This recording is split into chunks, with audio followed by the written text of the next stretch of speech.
Welcome to being done that now.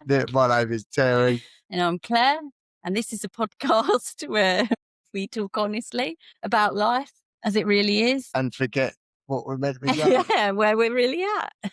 Yeah, unfiltered and unfinished. Always. So, rejection sensitivity. Mm-hmm. I think that's, that goes through neurodiversity. Yeah, huge. Yeah. And I know it's not diagnosed. It's not a classified diagnosis. Yeah. But it's found a lot in ADHD. Huge amount, yeah. I don't know about you, but when I first heard about it, I was like, it's one of those moments where it gives words to something I know I'm already experiencing. As soon as you hear something like that, rejection sensitivity, dysphoria. Yeah, I get told that I suffer from that quite a lot, but I don't know how I do. You know what I mean? Because I understand it to a degree, and then I don't understand it at the same time. Okay. But I do and I don't, you know what I mean? So what are people saying that they see in you? Well, it's more my girlfriend, actually. Oh, It's normally in relationships, I suppose she'll be saying something to me, and I always take everything as an attack. Mm-hmm. So I'm always on the defensive, apparently, you know what I mean? So I think like, I suppose years of being told you're not good enough, or especially at school, things like that, when you're being told that you're disrupted in the class, or if you pull your what's it called, put your effort into doing well at school as you do disrupting the class or whatever, being a class clown or whatever. So I suppose hearing all that all the time, you're always getting shot down. So like when someone says that to you, now you're kind of on the attack, or for me, that is it. Yeah. I think that's somewhere around where I think I might get it from. Absolutely. It does. It sounds like that. And there's some interesting things around how it develops as well. When I was looking into it, there's different, because obviously, like you say, it's not always part of ADHD, and you don't have to have ADHD. There's also links to attachment disorder and trauma as well. And some of the theories are that it's based on and it forms from when you're younger, and like you say, if you repeatedly have those experiences of being told you either don't match up or you're naughty or something, that you're not hitting the thing each time, it is your brain's way of building up another coping strategy, so it's painful. Let me detect it, let me spot it before it happens again. And then you're always on the lookout. I find. Yeah, I don't know. Like I say, it's something I just still can't get my head around, because you also said as well to do trauma. All that. I mean, I never even knew I had trauma. I thought stuff happened to me as a kid was pretty standard, you know what I mean?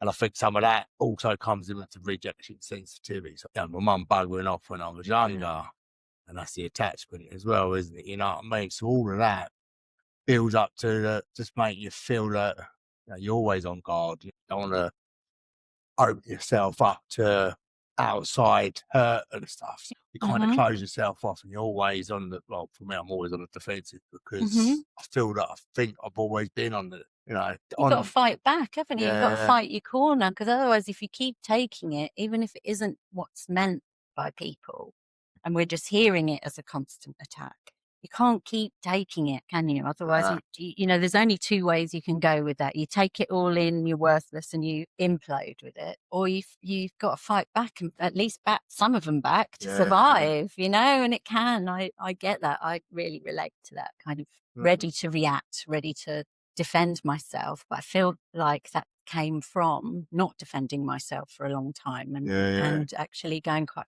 quiet with it or holding it. Because I don't think this is bad now. I mean, obviously we still have it. Do you have it? It's a sort of thing that you have it. It's just something you don't have figures, isn't it? It's something to do with what I don't. But yeah, I mean, I'm a bit. I don't know if it's from it much. I probably do. I mean, like I say, because I'm still understanding where it is, because I don't understand my ADHD or my stuff at the moment. I mean, obviously still it's you, does it? Yeah, I feel like there's certain areas in my life where it really still has me. Where's that? It's really the intersection for me with my romantic relationships. I feel like, again, like you're saying, attachment plays out there, trauma. It all comes together to form one very nasty little scab that I keep picking, and I haven't That developed. picture is disgusting. Oh, sorry. Relationship scab. Yeah, Cameron, date me. Oh God. Right. Let's cut that bit out. That's all right, that's good. But it is it's the bit. It's where it really hits for me. It's the really painful. I feel like as well when I came back into AA a couple of years ago, describing that sort of heartbreak feeling and addiction as where I felt the intersection was of everything for me. It all kind of comes from that place. That's the wounding as I identify it. And so I feel like a lot of that stuff with rejection sensitivity plays out in my relationships. And I look and I go, why is this? I've had all these years of therapy and, working on myself, and I'm clearly a different person. And, although a long way from it, from considering myself evolved, but yet I would keep playing out the same situation with some really lovely guys. I would end up somehow playing out the same situation because my reactions go off. The alarm system goes off, and I'm like acting as if like, come on, this is not a drill, and everyone out the building. And it's like afterwards, what happened? I'm not hanging around to see. I can't say me ass. Yeah, I've got. I got that. It's like this. What do they call it? A self-fulfilling prophecy. It's quick now, though. This is the thing. When I was younger, it would take years, and it was being very painful. Now, what would take years? That whole process. So now you leg it. Now I'm just I mean, that's not progress, is it? Oh, it's just ridiculous. It's like, I'm at this age and I'm still like, oh, there's so much work to do, Claire. It is. It does feel like, I mean, since getting sober and therapies and all that jazz, it's just non-stop working on yourself, isn't it? You just sit there and think, sometimes you feel like, it's like, is this it? Like, and it's hard work. It is hard work working on yourself. You're having to find out all this new stuff about yourself, deal with it, or not be able to deal with it. Like you're saying that, you still weren't sober, you're doing very well, you're lying and that, but you still got those strategies, I suppose, that you've always used and held on to that have always helped you in the past that you can't sort of really get rid of. And I just find that the same for myself. There's so much of the old me in me. And I don't know, I like that.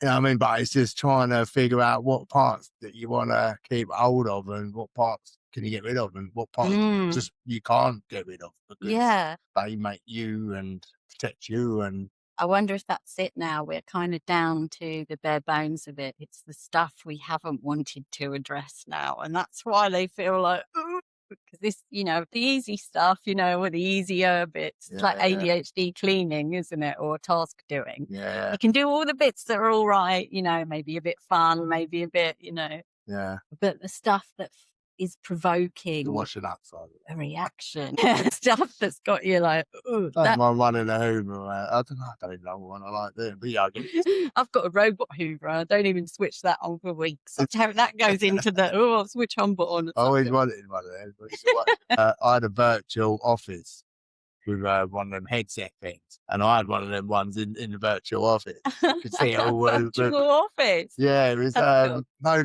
that headset at MetaQuest. They play games on that, but I'd be able to have on my laptop, you could go into his virtual office, you could have 3 screens. You've only got one laptop, so I've got 2 screens on my desk over there. But what is virtual laptops? No, you don't have your own laptop. Is it like you're doing your real office work, or you're just pretending the game is like you're being an office boss? Oh, this is a fun game. It's a proper office. You're doing your work on it. So you've now got use of 3 screens, but you're only using your one laptop. Nice. Yeah, it's crazy. But I mean, I don't use it anymore. Up here, because I've often thought I could really do one of those. Honestly, I was sitting in my front room. And my office was overlooking a beach. I had these big 3 screens, and I had that little robot thing hoovering up in the office. I was just like, this is lovely. But nobody run off. Actual cleaning. Yeah, but nobody run off at once. I used that Metacrist after the first month. Yeah. But it was lovely. Parrots and that flying around the office because right in the corner, like big oak. It's a massive office. I used to love it. I was like, look at this. And I say, God, I'm in my phone. Look. Yeah. It's like On my those laptop. films, isn't it? Where they just like of the future where human beings are just living in a virtual world. Neo. Getting their hoovering done. Was it Neo? Got plugged in. Mr. Anderson. It's quite I know scary. it's got a bit off track. No, but it's scary, isn't it? All this stuff is still avoidance, isn't it? Yeah, avoiding what we're talking about. Doing nuts, or cracks or whatever it is, or the real us. But yeah, so I've still, it's interesting because I do feel like some of these things now down to okay, we're going to do something about this. We're going to keep doing the same patterns. Now we've identified kind of what's going on. Yeah. Do you know what? I've even I was saying earlier, I sort of been withdrawing away from the rooms a bit. But also, even my therapy, I've been doing that as long as I've been sober, and I've nearly been 7 years sober, and I've been doing therapy as long as that. I'm just thinking, but I was just saying just now, I can't be asked with it all. You know what I mean? I've been working on myself so much. I think that sometimes the more I've been working on myself, I don't even feel like I'm getting anywhere close. Okay. Do you know what I mean? Like, even though that I know, I mean, from the man I am today to the man I was 8 years ago. Yeah. And they're worlds apart. But I just think I can't do anymore at the moment. You know what I mean? I was just like, I think I'm all overworked and done out. So now I'm doing something different, which is obviously the gym sort of side of things. And on this, like, you know, I like the learning about yourself and moving forward and all that. Yeah. But at some point, you've got to sort of stop and try and smell the roses. You know what I mean? 100%. Because I've got a lot of stuff I want to do. The more I keep trying to search for who I am, I'm kind of losing time because time waits for no man. You know, and you feel on a point. You know what I mean? It's just like 45. Yeah, I know. I wonder what it's like to feel that old. Yeah, I know. Old as. You know what I mean? I still don't believe it or feel 45. You know what I mean? And you don't. I filled out something the other day on one of them forms, age bracket. It says 45 to 56. No. Pushed it. I was like, damn, Jesus. I'm just like, what is going on? Like, I don't feel it at all. You know what I mean? I definitely feel like I could still be knocking about my 20s, you know, mentality wise. I mean, I'm always running up and downstairs still. I've been doing that my whole entire life. Yeah. When I got here today, the girl said you'd been running around the building. Yeah. Because I said, Telwyn, talk about the place. Yeah, I'm always. And I'm 45. I'm still running up and downstairs. It's going to be a state. It's going to be a time when I'm going to fall down the stairs. Crack my head. Yeah, let's stave off those times. Don't let the old people move in. Yeah, exactly. So let the old people all up here, move isn't in. It? Yes. And I think, though, something I want to come back to that you said, because I feel like there probably is a part of us that can get freaking addicted to anything. And as part of the addiction, a part of what we use or identify as addictive behaviors are quite possibly always wanting to better ourselves. It's still avoiding the present, isn't it? It's still not being in contact in the here and now with ourselves, being okay right in this moment, which is like one of the points of AA, isn't it? To stop you being in the future and in the past, bring you into the present, bring you into connection with other people. But I don't think I've ever done that. Yeah, it's hard. Because as soon as if I've like achieved a goal, just as I'm achieving that goal, I'm thinking of the next thing. Or not even when you achieve a goal, even like if you haven't fucking finished it, I'm still thinking, I'm always thinking the next thing.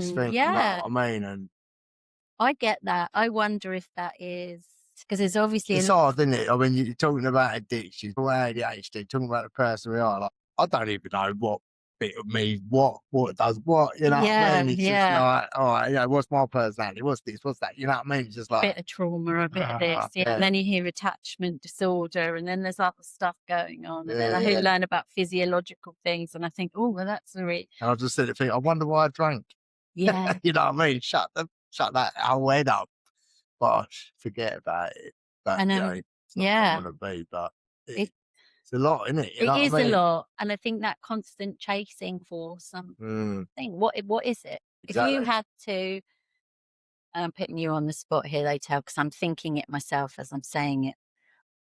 If you had to define when you would know that you had reached the ultimate state of Billionaire. self-awareness. I'll be a billionaire. Okay, so being a billionaire, That would make me just shut up and how would it materialize? Like, how would you know? Because this is what I'm thinking. Like, you're like me, you're always chasing the next thing. It can be quite big achievements as well, can't they? But I don't stop to pat myself on the back. The billionaire would be nice, but it's Yeah, it's not but gonna happen. that's not coming just, Buddha. Less and less. Buddha is not going to go, hey, it's a new level. Dring, new level unlocked. I think if to think about that question, I think I don't even know. I don't even know if there's an answer to that. Not to be content. I mean, I'm content now. Yeah, because I'm thinking, what are we chasing? Because life's short. But what the fuck are we chasing? I'm not sure. I'll just go back out and go drinking, mate. I definitely don't want to do that. I definitely don't. That would be that's I was the joking. end. Ain't gonna happen. Definitely. What are we chasing? I definitely don't want to do the same loops. What obstacles am I putting in the way? If identified and said, I recognize I'm doing some of this stuff. What now am I waiting for to change it? What is stopping me being real and in the moment? And next time, I'm feeling that feeling and I'm feeling like the urge to like run and pull back. What is stopping me then entering into a conversation and saying, I feel, even if I said, I feel embarrassed to say this, because obviously all of this stuff is always rooted, isn't it? Certainly for me, and I know a lot of other people, it's rooted in shame. So it's really hard to speak about that stuff because what might sound silly to someone else, like the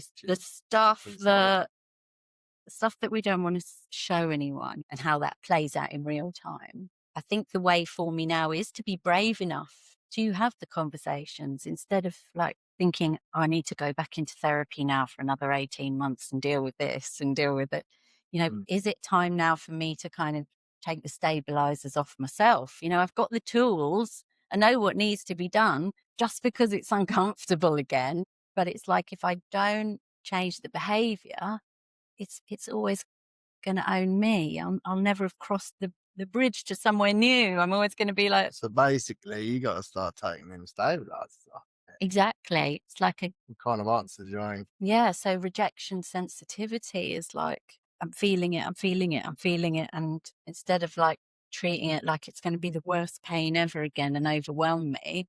It can lead to overwhelm, burnout, absolutely, people pleasing, it all falls into it. Like I say, I feel like so much of what I do dysfunctionally is as a result of running from this. And actually what I'm actually doing and what I've been doing for years is probably far more painful than getting the odd rejection. I've got to do something now.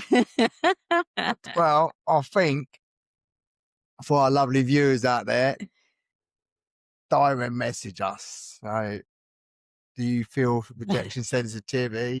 I've been watching Been There, Done That, Now What? With Terry and Claire. Still Claire. Please like and subscribe on any channels that you see this. Like and subscribe, share wide. Share with all your friends and anywhere else. Social medias. Yeah, let us know if we're making sense so that we can change before you reject us. See you next week.